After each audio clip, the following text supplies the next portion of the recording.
एका गावातील वडील आणि मुलगा नावेतून दुसऱ्या शहरात जात होते. बराच काळ समुद्रातून जाताना अचानक वादळ आले आणि त्यांची नाव एका बेटावर पोहोचली.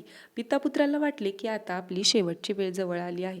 तरीही दोघेजण मदत शोधण्यासाठी वेगवेगळ्या दिशांना गेले. यामुळे ते दोघेही एकमेकांपासून वेगळे झाले. मुलाने देवाकडे प्रार्थना केली, हे देवा, या बेटावर फळ फूल लागलेले वृक्ष निर्माण व्हावेत, ज्यामुळे माझी भूक मिटेल. लगेच त्या बेटावर रसरशीत फळांची झाडे उगवली. मुलाला हा चमत्कार झाल्यासारखे वाटले. त्यानंतर त्याने देवाकडे मागणी केली की हे देवा, मला या बेटावरून बाहेर पडण्यासाठी एक नाव मिळावे. त्याच क्षणी किनाऱ्यावर एक नाव आली.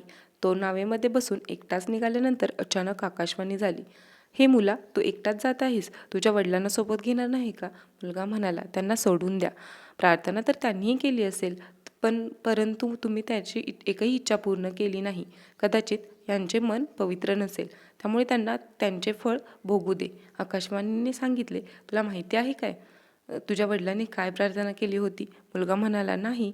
आकाशवाणीने सांगितले की तुझ्या वडिलांनी एकच प्रार्थना केली, हे देवा, माझा मुलगा जे काही मागेल ते त्याला देऊन टाकावे. आकाशवाणी ऐकून मुलाला आपल्या चुकीची जाणीव झाली आणि त्याने बेटावर वडिलांना शोधून त्यांनाही सोबत घेऊन गेला.